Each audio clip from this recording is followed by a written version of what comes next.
Hi all. I know it's been a while, but I thought I'd have a bit of a chat and let you know what I've been up to and how I've been. So for the past couple of weeks, it's been a bit of a stressful couple of weeks. Ups and downs all over the place. I'm struggling to concentrate, so just concentrating on what I had to get through each day. I've been the usual flashbacks, depression, hyperactive, all over the place, bouncing about like you do. And then mostly hitting the lows as you would also. Still been shadowing the health improvement team that I've been working with, who have been fantastic for me. It's great to be involved with it and also to be able to give back as well. I'm experiencing a lot of things, a lot of facilities that I didn't know existed, and I'm understanding how different things work. So, first of all, I want to tell you about where I've been today and what I've been doing today. So, the Mental Health Forum, I don't know if any of you are aware, but the Greater Manchester Mental Health team have recovery uh, classes that you can go to, that you can attend. And I attended today one today called the Recovery Star. Now, I went in with this with an open mind, but also very anxious. I was driving down the road, there's traffic, there's roadworks, there's more roadworks, it's getting on, I'm running late, anxiety is going through the roof. My head is getting muggled, I'm not knowing what to do. I read the address, and the address is 11th floor. So I'm pulling in the car park at half one on the dot, when I'm supposed to be in there about half one. I've got to get 11 floors high and through all the receptions and everything else. So anxiety is kicking off. I had my little cube with me, so I had the joys of carrying that about. I had my Promazine in my pocket, ready for any anxiety attacks. And off I went, obviously up to the 11th floor. Luckily, they hadn't started, and I got there, and it felt first very, what's the word to use? It felt like I was in the wrong place at first. I was walked into a training room. There's various people sat around. Didn't know any of them. They didn't know me. They didn't know each other. So they were all sat there, not knowing what to do and what's going on. Maybe one or two of them knew each other, but not everyone. So it felt really uncomfortable at first. However, once it started, the comfort set in, and my hypervigilance calming down, my anxiety was calming down, and I started getting involved in the group. Now, for those who don't know what COVID Start is, it's a way of gauging where you're at in regards to your mental health ability that a lot of officials use, a lot of mental health workers use to understand where you're at in your own head and where you want to be and how they can help. So it talks about a chart of 1 to 10. The higher you are, the better the circumstances you're in, the lower you are, the worse. And then it's a way of helping you to understand, as well as the officials to understand, how we can progress further and go evolve into recovery. Because let's face it, no one's ever recovered, no one's ever cured. They just learn to cope, they learn to understand, and they learn to carry on in life, which is where I'm at. So it's good to see from an official point of view how it works, as well as to see it from a personal point of view. Now, with my aspects of wanting to go further within this industry, it was fantastic for me. I learned a lot of things. I learned different ways of each work. I also learned what the current process is at the same time. So I'm not going in blindfolded, which I like that. I can now successfully put this on the CV and say I can do it. But on the same score, I can read through it myself, think, right, well, I'm there. I want to be there. I'll build me up. Now, what I am going to try and do, I have found out how to get this stuff through PDF of various websites. So I'm going to try and link this into my video, either through the YouTube at the bottom links, through my website, or through Facebook or Twitter, whichever I can. I'm going to try and get these available. I apologise to the people who created them in advance. If you don't want me sharing them, I apologise. However, I do feel that they are better shared with people to help them understand, as did I. Now, don't know if anyone's aware about mental health forums or the GMMH forum, but the recovery workshops, there's a lot of them, ranging from living with PTSD, living with anxiety, living with depression, living with self-harming, all the way up to, like, say, your recovery stars. We're help for carers, help for anybody who's involved in the mental health. So each class, they can help you understand mental health a bit better.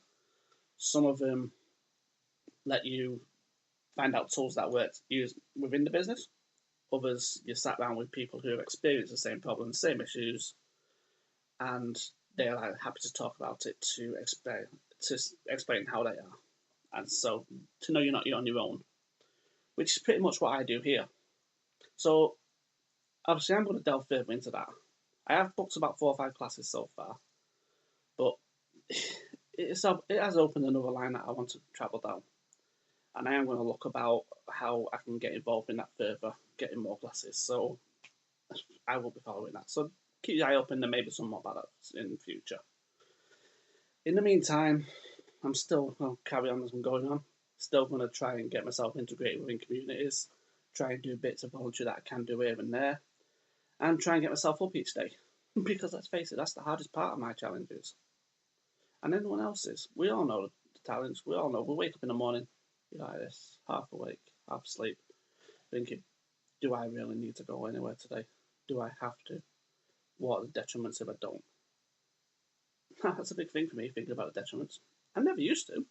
Used to be, no, I'm not getting up, I'm not moving. I'm buried in a corner, I don't want to be alive. Now I'm starting to think, what will happen if I don't turn up? What will happen if I don't survive? What will happen if I don't get out of bed? So we're making progress, we're making good turns, so that's good. But yeah, hopefully I can, I'm digressing a bit now, but hopefully I can get more involved with all of this, learn more, and eventually have my long-term goals set out. Now, during our sessions today, a few things came up. Obviously, stigma, obviously wanting to get better, wanting to help understand, wanting to cope. Uh, Also, positive people, negative people, as you can imagine. But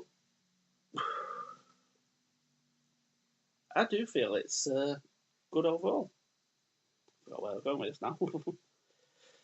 So yeah, so like I said, I'm going through all that, and my mind's jogging over things that I can relate to on every single level. Now, some of the levels I can relate to when we're talking about negative people in our lives. We all have negative people in our lives. People who are happy to drag us. Well, I wouldn't say happy. People who drag us down, but have the best intentions in heart. So those who say, "Oh, you'll get better. You're fine. You just carry on. It'll walk it off. You'll be fine." And then you got the other ones who are like, "Oh no, it's a really bad thing, that. There's nothing we can do." And then you've got the other people who are just like, "It doesn't exist. Just suck it up and fuck off." Because I've all heard that one. I know I have a few times, especially in the build up to where I'm at now. 20 years ago, as I previously said, there wasn't no male mental health uh, places or places for males to go to talk about mental health or express themselves. If you went to a doctor's and said I feel depressed and down, they don't give you antidepressants. They don't refer you to a psychologist. They say, right, what do you want me to do? I don't know. What can you do? And it's just a case of sucking it up and carrying on. As we've all heard. So, yeah, so like I said, I am in a better place now. This is a waffle. I know this, so I will apologise now. But I say I am in a bit of a better place. Would I say I'm cured? No. No cure available. Would I say I'm able to cope on a daily basis? No. I mean, I won't lie. I'm still self-harming. I'm still hurting myself. It's not daily anymore. It's not a vigorous amount, but it's happening. I must turn the self-harm about 4 or 5 times a week. The only difference is now that I do it out of sight and shot of everyone. Because it scares people. It will always will. If I'm sat there and I've got my hand and I'm whacking it full force on my head or doing this or punching it full force, what's the first thing you're going to think? It's going to scare you no matter what you want to learn about or not. What you want to do. If I've got my fist and I'm punching my leg full force, or punching the inside of my thigh full force, literally to a point where I swipe my own legs from under my feet sometimes, it's not something that people want to see. Definitely not something I want my children to see. But like I said, so I do hide it. I won't lie, I do hide it. But I still do it. And I challenge anyone to say that they don't self harm or they don't think about self harming. Because when you've got such a mental state that you feel so down, you feel so alone in a full room, what else are you going to do? Every day, I have the same flashbacks. Or I've had different ones recently, funny enough, but I have flashbacks. I have nightmares. I have thoughts. I have feelings. Not a day goes by that I don't spend at least once or twice wanting to die. Not a day goes by that I don't have a flashback that makes me want to cry, but I can't because I'm in a crowded room. Not a day goes by that I don't have a nightmare and I fear what's going to happen when I wake up. What have I said? What have I done? Have I hurt anybody? Have I hurt myself? Just in a nightmare because I'm lashing out my nightmares. I've punched tables full force in my dreams. I've lashed out. I've kicked out. I've landed on the floor. I've sleepwalked. All while I'm dreaming. And it's all because of the nightmares. No matter how many tablets or how many medications you can throw at you, whether they look like sugar pills like the Promazine, whether they're the big capsules like the antidepressants, or the big solid tablets like my night tablets. I don't want to go on what they are. But I can take all them to my heart's content. It's not going to stop me having my flashbacks, having my nightmares, having my thoughts, having my feelings, wanting to self harm. It's not going to stop me experiencing the day to day runnings of how I am. It's just about me hoping to cope with it, trying to live with it, and trying to understand why I do it, and maybe one day helping others to understand why I do it or what happens. Because let's face it, even the people closest to me are afraid of what I can do. I mean, imagine what I can do to someone else if I can do it to myself that bad. That's what scares me the most. I've knocked myself out before now with a full fist punch in my own head. I've deadened my legs. I've dislocated things. I've caused a lot of damage to myself just by myself harming and self abuse. I'm dreading one day when I get older and it all comes back to bite me. I don't want to swallow my brain. I don't want to find that there's problems with my head. I don't want to find that I've caused myself to have dementia or Alzheimer's or anything like that. I don't want to find that I've damaged my joints beyond to cause any illnesses or any stiffness or any problems. I mean, it's bad enough I can't get out of a car and walk straight. I get out of a car, I've got a limp because my foot is being used on that clutch so much. My foot hurts, my leg hurts. That's all because of my previous harms, previous ways of hurting myself. My elbow, because I whacked off so many brick walls and glass structures and whacked it off myself. Just lashed out with things on the side of me. That's constantly hurting now. There's not a day go by that I've got pain in my elbows, both sides. There's not a day goes by that my hand isn't sore. More in the cold or the wet days, then half my body feels like I'm in agony. But I just suck up and carry on. Because I know I've caused that myself. And at the end of the day, it's something I gotta live with. Now, that might sound negative, that might sound presumptive, but it is. It's something that I've done to myself. Granted, not because of what originally triggered it, because we all know the start of it. It's just a snowball falling down a hill. But these are things I'm going to have to live with. These are things I'm going to have to cope with. I just hope I'm able to live through them and see a better day. So anyway, another thing I wanted to talk about, because I'm definitely digressing on this one, sorry. But another thing I want to talk about is triggers. Now, we all have triggers. Even the most sanest person in the world, if such a thing exists, has a trigger that can send them over the edge. you can keep poking and poking and poking and poking until soon enough they'll bite back. We all have them triggers. Some are just quicker than others. Well, my anger has them triggers, my mental state has them triggers, my thoughts have them triggers, and my general emotions have them triggers, as do all. I don't want to compare, I don't want to say mine are worse, mine are better, anything like that, because I don't know. How do I know things like that? I'm not exactly going to sit in a room with a load of people and compare myself to everyone else. I'm not my mother, I'm not my sister. I don't do that. So I'm just going to crack on as I am. But triggers can be stupid things. Like for me, someone raises the voice or too many people talking at once. My hypervigilance is going through the roof because there's too many notes going. Someone's chirping, someone's giving it all this at the end of one section. You got noises and bangs from another section. I can't cope with that. I go into meltdown. I can't go into a crowded room without earphones on, unless it's a silent room. If it's a crowded room and everyone's having their own conversation, like a bar or a pub, I can't do that. I go in there, I feel so intimidated, I run straight back out. Whether it's the anxiety, I don't know. Whether it's my hypervigilance, I don't know. Or whether it's just a trigger and me feeling insecure and unsafe. Could be anything. But it happens. I go into meltdown in stupidities like that. Take a supermarket, for instance. I can't go into the supermarket when they're too busy.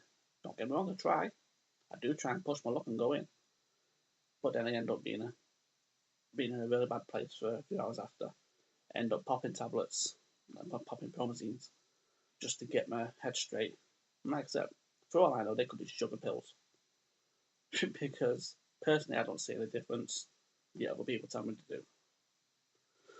But yeah, so like I said, doing all this, I can't go into elevators. Today I went into an elevator for the first time in a while. I'll tell you, I went one on the other day, but it was only me and one person, so that wasn't too bad. I went in an elevator today. I had to come down from the 11th floor. I had to go up in the 11th floor. So I'm in elevators and I'm just looking for things to do and fidget. Closing my eyes, fidget cube in my hand, and I'm just tapping away. Because I don't want to open my eyes. I don't want to listen. I don't want to see what's about. I'm afraid of what's about. I'm out of my comfort zone. I'm not in control. I don't want to be in an elevator. But we got through and got okay. So that's a win-win. But yeah, so you got the triggers that can set you off for anything. My other problem, apart from the loudness, is the shouting. I don't take much to shouting. I automatically refer shouting to being, what's the word I'm thinking of? Confrontal. Someone's raising their voice a bit loud, I automatically refer to confrontal, and it throws my head off. There's two or three things going on at once, shouting wise. I just want to implode. I want to just go into my shell. I want to turtle, basically. I want to go in my shell and just hide away because it really, really messes up. Raised voices are a big thing that I have a problem with because it brings on the fight or flight, but it also brings on my anxiety and brings on flashbacks. So all of it together, it doesn't help. Another trigger I've got can be something as stupid as someone not talking to me or someone snubbing me.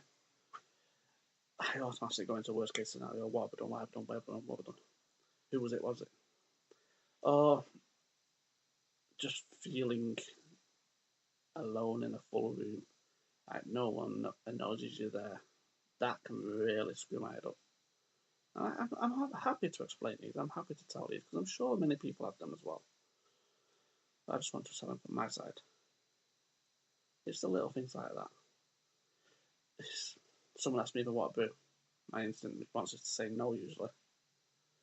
Not because I don't want a brew, because chances are I probably want one. I love my coffee. But more the chances are that I don't want to put people out. I don't want to put people that make people do things they don't want to do. So I walk in a room and someone says, "Would you like a cup of tea?" my instant response is, no, thank you, I'm fine. Even though I'm probably gagging. Because I don't want to cause detriment to them. Now, I know that's obviously not the best of thoughts to have, but that's me. I'm always putting other people before myself. I let people take advantage of me, unfortunately, sometimes by doing that. Like I said, I put other people before myself, put their thoughts and feelings, and a few just piss on me, so to speak. And it does happen. I'm not, I won't say gullible, but I'm not nice towards people. I'm not trusting and believing. So it's really hard when I do hit the threshold of me no longer having faith in a person. It really hurts and it's really hard for me. If someone pushes me to a certain point and I get to a point, I just want to shut them off. I don't want them around me. Because at the end of the day, if they're willing to take the mick out of me so much, is that someone I really want around me and my children, me and my environment, me and my life? Is it someone that I want in my family or someone that I want even in my circle? So it's really hard for me to do that, but I do let people push me over for that simple reason. Which is a shame, but that's me. Mr. Nicey, as always. But yeah, so I said other triggers. Driving, someone cuts me up, sometimes I can be like, yeah, no problem, not bothered. Other times they get me really angry. Why? Because I'm anxious about my driving. Why? Because I'm running late, or because I'm doing this, or because I'm doing that. Because I'm all over the place, or because I'm hypervigilant. I don't usually get a lot of road rage issues due to my hypervigilance. As anyone with hypervigilance will tell you, they can see what's happening before it happens. I know I certainly can. I can tell you what cars are going to do 5 cars in advance. I can even point out police officers before anyone else can spot them. That's because I've always had the hypervigilance, though. I've always been able to look out for people and look out for differences or things that will cause me trouble in the future. Whether that's self-preservation, whether it's hypervigilance, who knows? But I do it. Yeah, what other triggers have I got?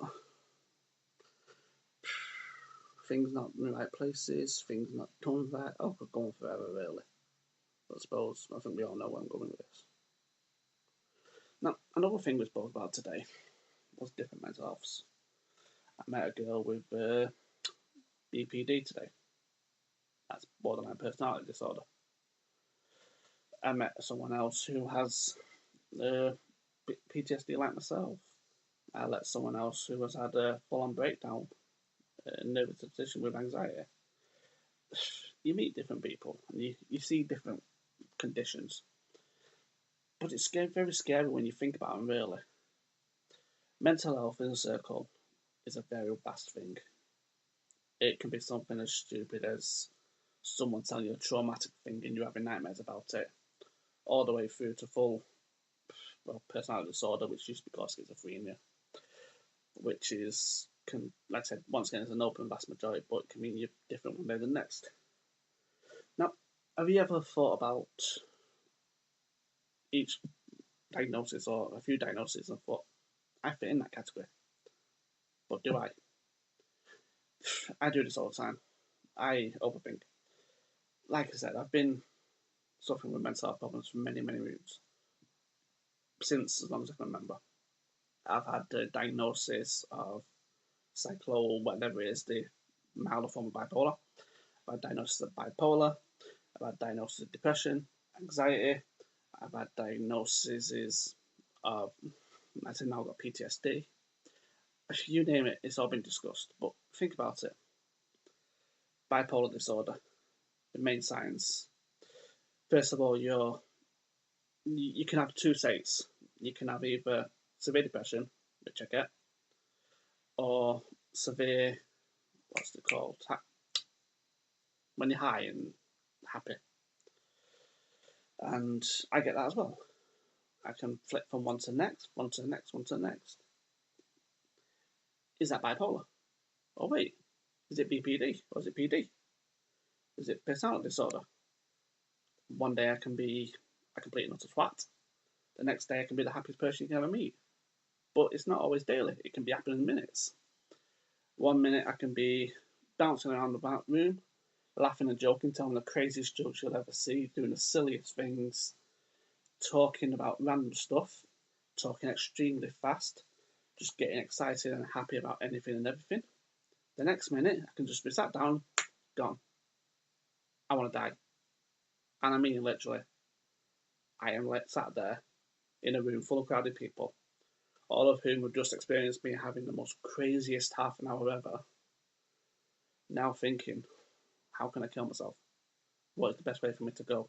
What is the best way for me to do myself in? And that can happen in a flash. So is that personality disorder? Is that bipolar? Is it PTSD? Is it anxiety? Is it depression? There's no title. But you try and explain it to a doctor. You sit there and say to a doctor, well, I was sat there last night. I was having a bounce bout. I was laughing and joking. I was watching TV. I was coming out with a lot of sarcastic comments. I was talking to the dogs. I was talking to inanimate objects. I was picking up bananas, putting it into my ear and saying, hello, you sound crazy. And I was just doing random stuff like that. Then all of a sudden, I sit down. The room's quiet. I go depressed. I want to die. I then feel like that for about 20 minutes, half an hour. I'm looking around thinking of best ways to hurt myself. I go into the different rooms. I self-harm. I then come out of that room. I go back to people in the room. I sit down and watch a film and I'll either feel tired, want to fall asleep, or I'll turn hyperactive again. Or I might just go on a mellow yellow. Either way, I can change quite quickly. I explain that to the doctor. The doctor goes, hmm? Psychiatrist, hmm? And that's what you get. Is a tablet. That's all I've experienced. If there's something different out there, if someone can sit with me, listen to me, it's got to be someone I trust, got to be someone who understands, someone who understands me. Because I'll tell you something, there's one phrase that I say over and over and over again, and many people take differently, and that is, I'm fine. Go to the doctor, hi, how are you? I'm fine. Oh, okay, how's your tablets going? Go to a psychiatrist, I'm fine. Right, okay, so you don't need my help, off you go. I was under Meadowbrook Health Improvement, home-based treatment team. I was going into the sessions one every day or every other day, and I had nothing to talk about. What have we done today? Well, I felt depressed, I felt happy, I felt depressed, I felt happy. So I've been keeping myself busy doing this, this, and this. You're fine. Tablets seem to be working, but there's nothing else we can do. Same day, next day, same thing, same thing.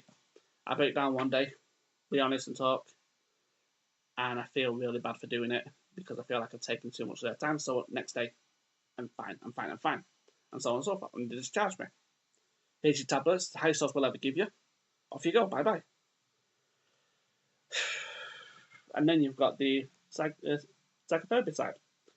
I want psychotherapy. I want someone to help me get better. Okay? Right, so we can't do that. Why not? Because you've got a court case coming up. Okay. So we can't bring thoughts or feelings because we'll think that they messed it up, so therefore we can't help you. Right, don't worry, it's not for me. Right, so what happens? And they just don't know. So I'm sat here in limbo. I've got people saying we can give you therapy, but we don't want to give you therapy. I've got charities saying we can help you, but we don't want to help you. I've got doctors saying, what the hell are they doing for you? I'm like, I don't know. And like I said, I've got Meadowbrook signing me off back to my doctor because they don't know what to do with me. They've got nothing they can do with me. So in the meantime, I've still got to sit through all this. I've still got to suffer. And all for the sake of a court case that they don't want to do. It's not easy. So my triggers are mild. My thoughts are mild compared to what I've got to put up with every day. And I assure you of that. There's not a day goes by that I don't want to break down in the corner, cry my eyes out, take a blade to myself and end it. And I'm not lying about that. That is how I am. I might put the mask on, I might put the false face on and say, look, this is me, I'm happy, I'm cheerful. But I can guarantee you, every day that thought comes to me. I'm just so happy I've got so much in my life right now. Because otherwise I would have done that already.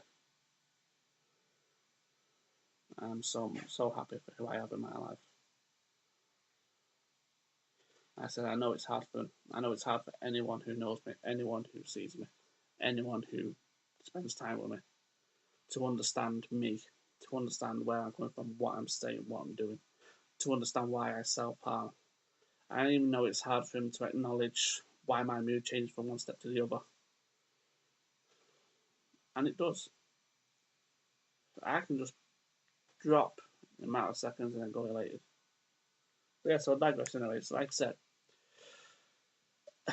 you put these down, you can question yourself on many different diagnoses. Personality disorder, have I got that? Bipolar, have I got that? PTSD, well, we know I've got that. They're clear about that one, they know that one. Depression and anxiety, yeah, I have anxiety problems. I suffer with a lot of anxiety. I'm overcoming it. But then when I overcome an anxiety issue, and then I come out of that issue, then I have an anxiety problem. That ain't good. I go into a room full of people, never met these people before in my life, sits down, goes through a 4-hour session with them, comes back out, sits in my car, collapse. During that 4 hours, I've got my work face on, my game face. But as soon as I come out, my anxiety hits through the roof, my heart goes up, my head starts throbbing. I'm talking proper throbbing. My balance goes, my thoughts go, my voice goes, concentration goes, and I'm sat in the car for 10 minutes recouping myself before I can drive anywhere. All because I've put such a brave face on that long, my anxiety has said, wait a minute, you forgot me. And I accept, and that's what it does. So we know I've got that. The depression side, yeah, if I dread to come off my pills. If I stopped taking my tablets, what would happen? Would I even be here? Them tablets are probably what's keeping me waking up. And that isn't a good thing. Not for me. I don't want to. I want my mental well-being to be right. I want to build myself up. I want to be me again. I miss being me. But is this me? Is this who I really am? The broken person in the corner. The one who's got all the issues. The one who's got all the mental health problems. The one who struggles to concentrate but can tell you exactly what was said. The one who can tell you everything but knows nothing. And doesn't practice anything either. Like I said, is this me? I hope not. Because I want to progress. I want to be better. I want to be able to cope. I want to understand. I want to be able to help people in the same situation as me. Because it's not a nice position. I know there's many people out there with mental health problems at this moment in time. I know there's a lot of them that don't talk. A lot of them that don't explain. But then you also get the other side of people who play on it. People who look for it for a win-win. So they don't have to work, so they don't have to do anything, they pretend. Well, I know both sides. I know people who've got both sides. But at the end of the day, that's not going to be me. I'm going to learn to live with mine. I'm going to learn to cope with mine. I'm going to learn to understand. And then I'm going to help others. And that is my plan. And that is what I am working towards. And that is what I want to do. So yeah, like I said, that's been my experiences.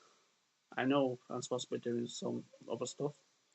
It's been, like I said, I've been busy each day, so as soon as we haven't been busy, I need a day to me. I have to relax and then I end up forgetting to do anything. Still doing a bit of artwork, still dropping some of the mental health forums when I can. And I'm still shadowing this health improvement team to get the best out of them. Do you know what? I would love to work with them one day. Not for the fact of what they do or how they do it, but the way they do it.